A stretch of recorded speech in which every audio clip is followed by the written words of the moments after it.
What is up, guys? Lord Nick here, bringing you another episode of the Dangerous Game Podcast. I know, guys, it's in 2 episodes 1 week. That's unheard of, especially because I skipped a week and didn't do a single episode. But I have a good reason for that. I did make the episode, I just didn't post it. And it's kind of like doing your homework and not turning it in, but in that case, it was just a really bad episode, by my opinion, so I just decided not to make it. Well, at least not to post it. I made it. So the problem I had with that episode was I was not very put together. I didn't keep my thoughts well together in it, and I kind of was all over the place, and just it was a whole ramble fest that was just terrible, absolutely horrendous.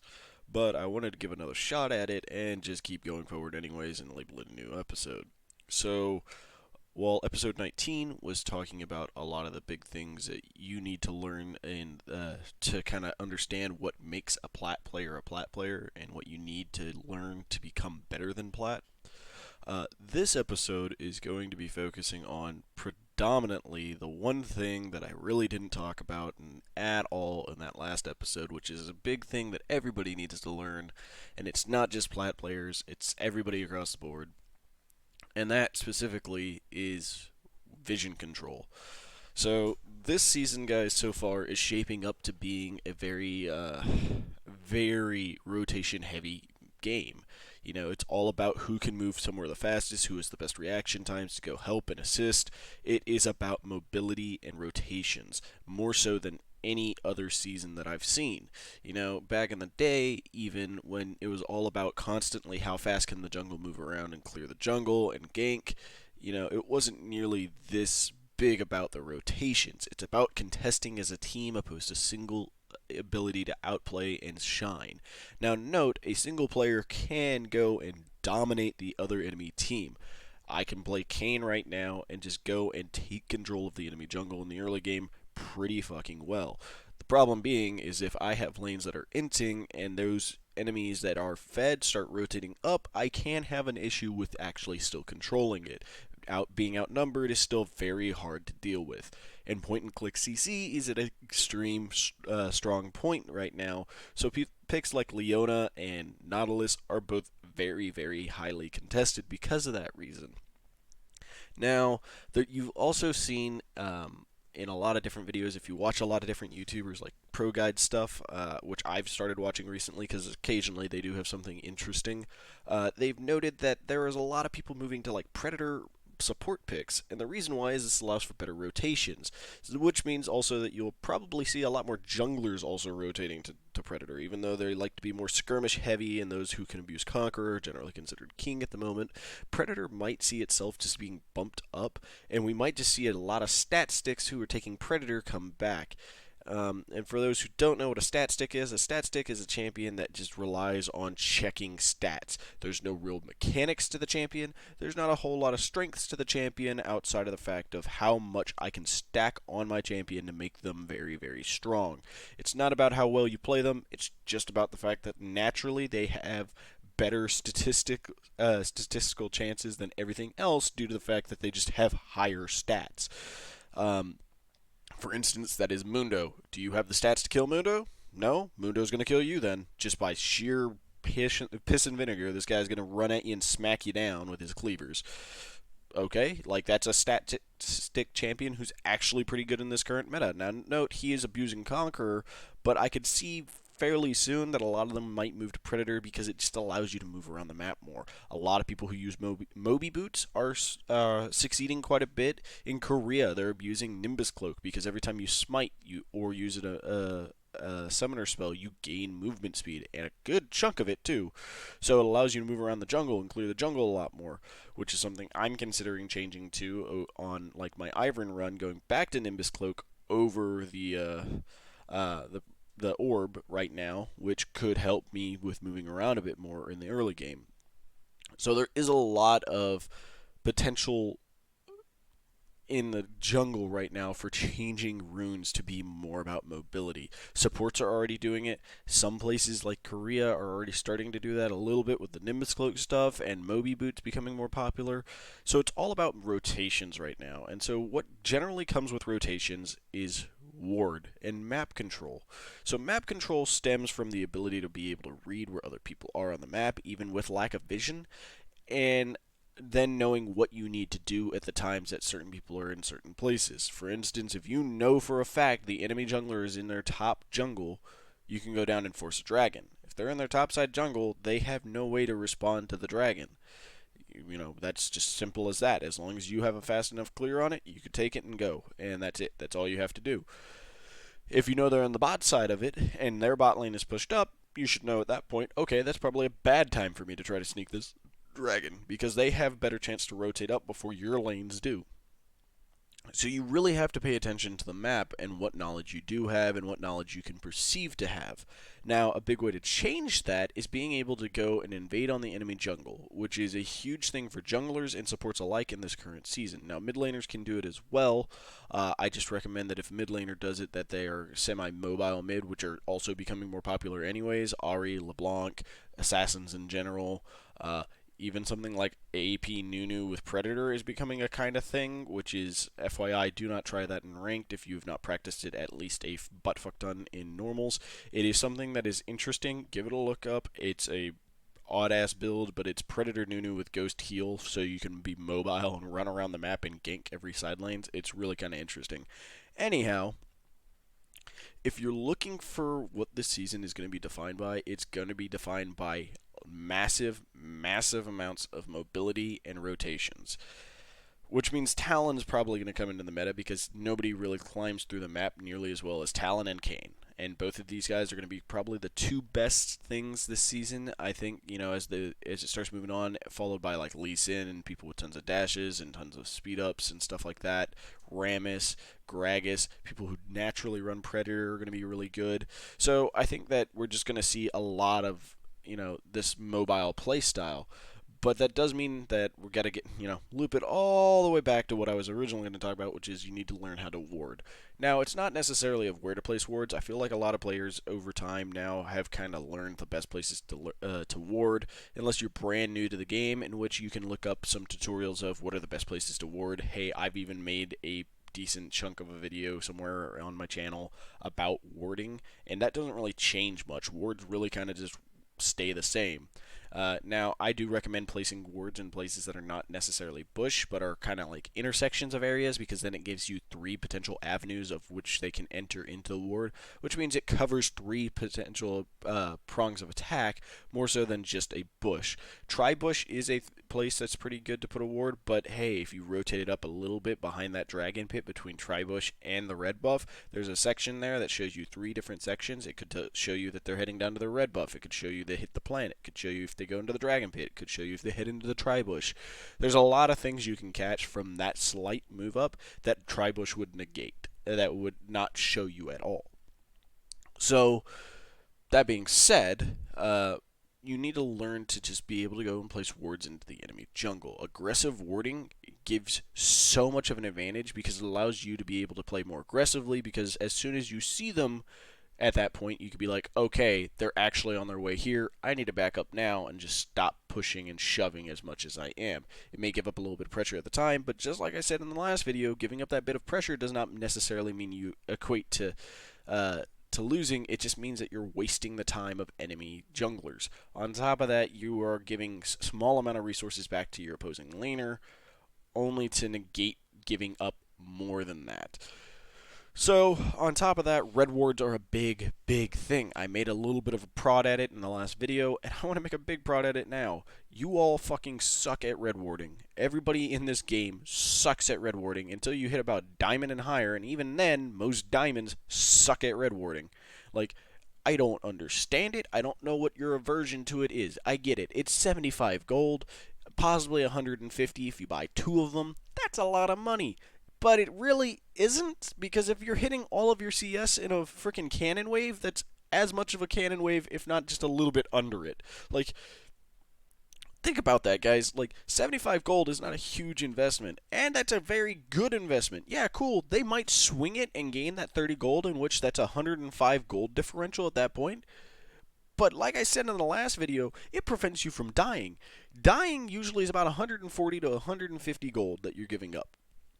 On top of that, if you die, and there's nobody there to protect your tower, and they get plate from it, let's say they just get one plate, that's another 120 in their favor. Let's say they get two plates, that's 240 in their favor.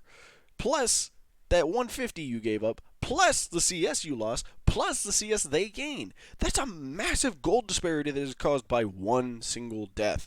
Deaths are extremely volatile right now. Dying enough or in the wrong position in the early game can cost your team a massive, massive amount. Buying a red ward prevents you from being ganked early, which can prevent you from dying. You just got to know where to position them. But yeah, you just toss a red ward out in the river. Somebody's usually going to stop and try to take that ward because that's, free 30 gold. But if they're stopping for the 330 gold, think of it as a bait. They're doing that. They're not killing you, and you're like, ah, shit, and you get to run. You get to live. That is massively more important than 75 gold you are giving up, of which 30 you were then giving to the enemy team. It's basically just saying, here, take this little nibble on the hook, and I'm just going to go walk away over here. It's a distraction. It's a diversion. It's something that protects you, that also gives you knowledge if they don't find it. So on top of knowing good places to place wards, knowing good places to place red wards is also extremely impactful. Some of the things I like to do with red wards as a jungler is get behind enemy buffs. There are certain spots that nobody ever really paths into, but their path will generally bring them past it. For instance, in between red buff and Krugs, there's that bush to the back behind it, so like closer to the enemy base. If you put a red ward right there on the edge of it, one, you catch them if they're just entering into the red buff. Two, if they head up towards Krugs, you can catch them on their path heading to top lane, in which now you know for sure they're in the top side. You gain some vision there. Occasionally, after top tower or mid tower or both have fallen, those players will rotate down and they will go past that specific spot quite a bit. Now, if you're on the opposite side and they're on red side and you put it down there by their red bush, you catch a lot of people. That is a massive rotation spot for people in the mid to late game. It's a great spot to put a ward because nobody actually usually goes into those bushes. They just pass by them a lot. So you gain a lot of knowledge by putting one there. On the flip side of things, if you go put it by the bush that's near Wolf Camp, yeah, people might pass through there quite a bit, but it's actually not that easy to clear wards from there if you are being pressured in. So in the mid game, that's a beautiful spot to put a red ward because, one, it takes 4 autos for somebody to kill it. Two, if they are not a ranged champion, that is committing themselves to a very volatile spot if they don't have a tower right next to them to protect themselves. In the early game, I recommend putting a normal ward there still nonetheless because nobody sweeps it ever, and it gives you a lot of knowledge still because it is generally a place that junglers path through quite often. They may not realize it, but they do it a lot because there is a blast cone there, so you could just jump over to the blue pit, or you're usually passing that way to go and gank behind mid. So a lot of people naturally just path that way anyways, so it's just a good spot to get vision. Another good spot is just putting a normal ward right on the corner of the wolf pit closest to blue. And the reason you want to put it there is it tells you, one, when they're doing wolves, two, it's just another often used avenue by junglers, so it will give you a lot of vision. For people who are invisible in the jungle a lot, like Evelynn, putting it on the buffs or the camp specifically will just tell you when they're at that camp, which is a very good amount of knowledge, and it's a best way to predict where you don't have to constantly invest into red wards. Because something that Evelynn does do is often go out, and while she may not gank the lane, she'll clear out your red ward quite often because it's the one thing that reveals her. So yes, it is a tax that you have to pay for Evelynn, but if you just put in a little bit deeper vision, it allows you to negate the fact of having to pay that tax as often. On top of that, placing those 2 wards you get in your ward trinkets in more what's the word I'm looking for here? For more integral positioning.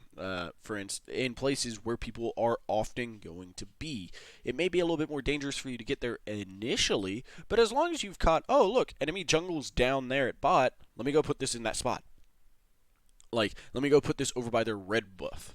Not at the red buff, but like between the chickens and the red buff in that small area there. You know why? Because again, that's 3 to 4 areas that it is now illuminating and telling you things. Okay, they're either doing the chickens. Okay, they're coming from the red buff. Okay, they're coming from that bush. They're heading into river. It tells you a lot of things right there and then, and it gives you enough of an early warning to be like, nope, need to get out of here, and you can back off. Use dashes or whatever you need to do just to move out of your way so they can't gank you.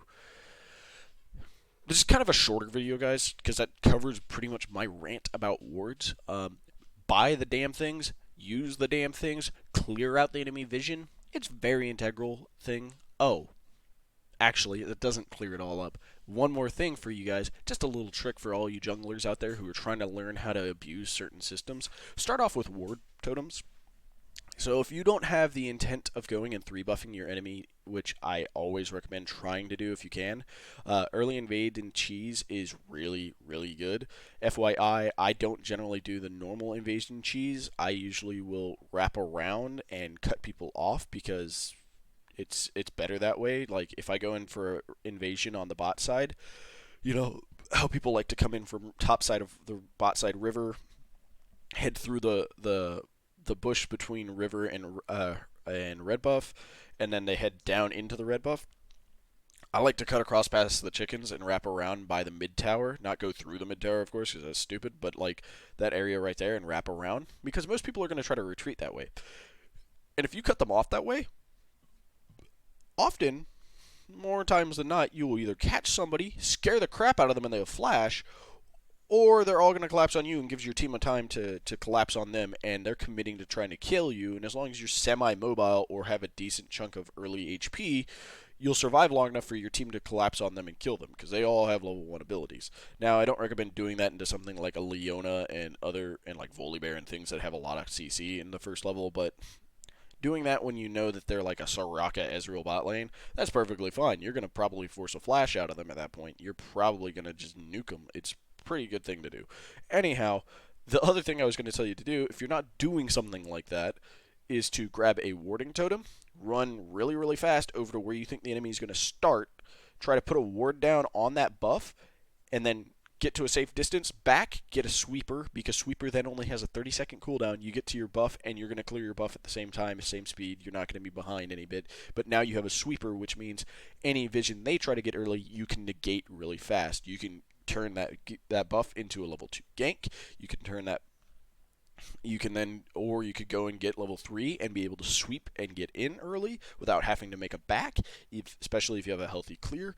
This just allows you to be able to abuse the system a little bit more. It's something that has been implemented a long time ago by Riot that people just haven't really been abusing. So you get an early trinket ward and then go back, and in 30 seconds you'll have sweeper again, which means you can negate their early vision, which is huge and massively impactful because it still takes over 30 to 40 more seconds for them to get their second ward, which means if you've cleared out their vision, they're dead of vision for almost a whole fucking minute. That is huge, huge, huge impact.